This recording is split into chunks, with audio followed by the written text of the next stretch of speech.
चला विद्यार्थी मित्रांनो, आता आपण ऍडमिशनच्या शेवटच्या टप्प्यात आहोत आणि माझा हा ऍडमिशन रिलेटेड कदाचित शेवटचा व्हिडिओ असेल. कारण की आता मला वाटतं 70% मुलांनी ऍडमिशन आपले कन्फर्म केले असतील. 70 80% मुलांचे ऍडमिशन कन्फर्म झाले असतील. काही मुलं त्यांच्या मनात शंका असतील, की आता आपण दुसऱ्या कॉलेज मध्ये स्पॉट राउंडसाठी म्हणजे ट्राय करावं. काही मुलांना अनफॉर्च्युनेटली ऍडमिशन भेटलं नसेल. त्यांच्यासाठीही आता ही शेवटची संधी असेल अगेन्स्ट कॅप आणि स्पॉट राउंडची. तर ह्यामध्ये ते ट्राय करतील. काही मोठमोठ्या कॉलेजमध्ये अजूनही काही जागा शिल्लक असतील. अ, ज्या मी काही न्यूज पाहिल्या होत्या त्याच्यामध्ये असं सांगण्यात येत आहे, की अजूनही 32,000 जागा इंजिनिअरिंगच्या रिकाम्या आहेत. कारण की त्या मुलांनी रिपोर्टिंग केलं नाही, त्यांना मनासारखं कॉलेज मिळालं नसल्यामुळे. तर ह्या सगळ्या गोष्टींचा विचार आपण आतापर्यंत बघतच आलेलो आहोत. आता हे शेवटी जाताना, शेवटच्या टप्प्याकडे इंजिनिअरिंगच्या येताना ॲडमिशनचे बरेचसे मुद्दे आपण आतापर्यंत पाहत आलो. तर आता फक्त फोकस माझा त्या विद्यार्थ्यांसाठी आहे, की ज्यांना आता कोणतंही कॉलेज मिळालेलं नसेल आणि जे स्पॉट राउंडसाठी ट्राय करतायत किंवा अगेन्स्ट कॅपसाठी ट्राय करतायत. खरं पाहता सगळ्यात आधी विद्यार्थ्यांनी काय केलं पाहिजे, ते शेड्यूल. जे शेड्यूल आपल्याला दिलं जातं सी-ई-टी-सीएलचं, ती मुलं पाहत नाहीये. अशी चूक त्या सगळ्या मुलांकडून आता पूर्ण ॲडमिशन प्रोसेसमध्ये होत गेलेली आहे. म्हणजे कॅप राउंड 1 चालू कधी झाला, संपला कधी. कॅप राउंड 2 चं रिपोर्टिंग कधी होतं.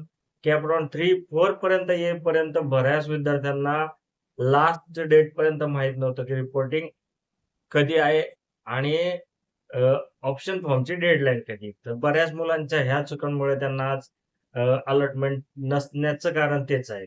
बट आता तुमच्यासाठी मी स्पॉट राउंडचं शेड्यूल सांगतो, की स्पॉट राउंडचं शेड्यूल काय आहे? 8 तारखेपासून 15 तारखेपर्यंत सॉरी म्हणजे आजपासून 15 तारखेपर्यंत तुम्हाला ॲडमिशन घेता येणार आहे. जे स्पॉट राउंडचे असू द्या किंवा अगेन्स्ट कॅपचे आणि तुम्हाला कॅन्सलेशनची डेट ही 13 सप्टेंबर झालेली आहे. तर 15 तारीख 5 वाजेपर्यंत तुम्हाला तुमचे ॲडमिशन कन्फर्म करण्यासाठी मुदत सी-ई-टी कडून दिलेले आहेत. त्याचबरोबर तुमचं ॲडमिशन जर ज्या कॉलेजमध्ये झाले आणि ते तुम्हाला कॅन्सल करायचं असेल, तर तुम्हाला याच्यासाठीचा वेळ दिलेला आहे तो 13 तारीख. 13 तारखेनंतर परत ज्या रिकाम्या सीट राहतील त्या 15 तारखेपर्यंत भरल्या जातील. आता अगेन्स्ट कॅप राउंड कोणासाठी आहे आणि स्पॉट राउंड या दोन्ही कशासाठी आहेत? तर ज्या सीट्स आता रिकाम्या राहिलेल्या आहेत, ज्या मी 35,000 किंवा आसपास ज्या सीट आता अख्ख्या महाराष्ट्रात रिकाम्या आहेत, त्या सगळ्यांची भरण्यासाठीचा हा राउंड होणार आहे. तर याच्यामध्ये प्रामुख्याने काही मुलांनी सी सेलच्या 1 तारखेची जी डेडलाईन होती त्याच्यामध्ये पण रजिस्टर केलं असेल. त्याचबरोबर कॉलेज लेव्हलला जाऊन काही मुलं आता रजिस्टर करतील. काही इन्स्टिट्यूट लेव्हलचे सीट्स असतात, ते कॉलेजला उपलब्ध असतात. त्याचबरोबर मॅनेजमेंट कोट्याचे काही सीट्स असतात. त्याचबरोबर हे व्हॅकंट राहिलेल्या सीट या सगळ्यांसाठीचा हा शेवटचा राउंड होत असतो. जो जनरली तुम्हाला कॉलेजशी संपर्कात राहूनच आणि सी-ई-टी जे काही नॉर्म्स आहेत, ते पाळून हा राउंड होत असतो. ह्याच्याबद्दलचे डिटेल प्रत्येक कॉलेजमध्ये जाऊन तुम्ही चेक करावेत. कारण की कोणत्या कॉलेजला किती सीट्स आहेत, त्यांचा कोटा कितीचा होता, या सगळ्या ज्या डिटेल्स गोष्टी असतात, त्या कॉलेज परस्पर वेगवेगळ्या असतात. त्याच्यामुळं प्रत्येक विद्यार्थ्यांनी आत्ता सध्या आपल्याला हवं ते कॉलेज त्या ठिकाणी जावा आणि तिथली चौकशी करा. म्हणजे तुम्हाला लक्षात येईल, की तिथे आता रिक्वायरमेंट काय, कोणत्या ब्रांचसाठी जागा आहेत, शिल्लक आहेत. आणि एक गोष्ट लक्षात ठेवा, काही मुलं सुरुवातीच्या राउंडपासून ते शेवटच्या राउंडपर्यंत फक्त कॉम्प्युटर आणि टेक ब्रांचसाठी ट्राय करत आले. तर त्याचाच परिणाम त्यांना आत्तापर्यंत सीट मिळालेली नाहीये. तर अजूनही त्या अशा प्रकारच्या ब्रांचेसला ॲडमिशन घेणं कठीण आहे, हे त्यांनी समजून घ्यावं.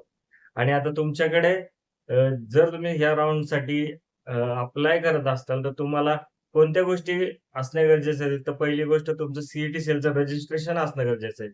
तुम्ही ह्या सगळ्या प्रोसेससाठी पात्र असणं गरजेचं आहे. त्याचबरोबर तुम्ही जे डॉक्युमेंट अपलोड करता सी साइडला ज्यावेळेस रजिस्ट्रेशन केलं, ते सगळे डॉक्युमेंट तुमच्याकडे असणं गरजेचं आहे आणि तरच तुम्ही ह्या सगळ्या गोष्टीसाठी एलिजिबल ठरता.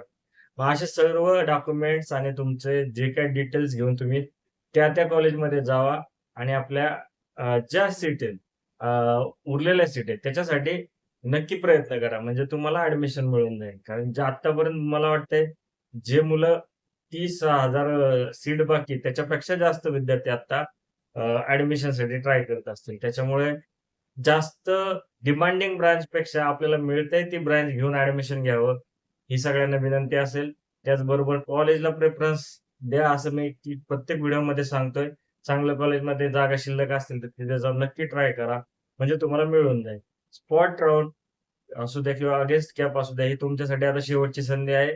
15 तारखेनंतर सगळे ॲडमिशन क्लोज होणार आहेत. त्यामुळे ज्यांना ॲडमिशन मिळतील ते 15 तारखेच्या आधीच मिळणार आहे. सो विद्यार्थ्यांना एवढं सांगू इच्छितो, की ही तुमच्यासाठी अंतिम संधी असल्यामुळे आता लवकरात लवकर घाई करा आणि सीईटी सेलचं शेड्यूल वेळोवेळी चेक करत जात जावा. कारण की आता शेवटचा टप्पा आहे. याच्यानंतर तुम्हाला ॲडमिशन प्रोसेस बाबतीत काहीच नसणार आहे. हा आमचा ॲडमिशन रिलेटेडचा कदाचित शेवटचाच व्हिडिओ आहे, कारण की याच्यानंतर ॲडमिशन प्रोसेस पूर्णपणे थांबणार आहे. त्याच्यामुळे हा व्हिडिओ जर आवडला असेल, तर नक्की लाईक करा. इंजिनिअरिंग रिलेटेड कोणत्याही गोष्टीसाठी हेल्प हवी असेल, तर आमचा चॅनल सबस्क्राईब करायला विसरू नका. कारण की ह्याच्यानंतर तुम्हाला इंजिनिअरिंग असते काय आणि त्याचबरोबर इंजिनिअरिंग फर्स्ट इयर इंजिनिअरिंग बरोबरच वेगवेगळ्या ब्रांचला कोणते सब्जेक्ट अवघड असतात, त्याचबरोबर इंजिनिअरिंग कशी करावी, या प्रत्येक गोष्टी रिलेटेड मी व्हिडिओ पोस्ट करत राहणार आहे. जर तुम्हाला खरंच इंजिनिअरिंग रिलेटेड माहितीची गरज असेल, तर तुम्ही चॅनलला नक्की सबस्क्राईब करा आणि तुर्तास आपलं ॲडमिशन कन्फर्म करून इंजिनिअरिंगच्या प्रवासाला सुरुवात करा. All the best. धन्यवाद.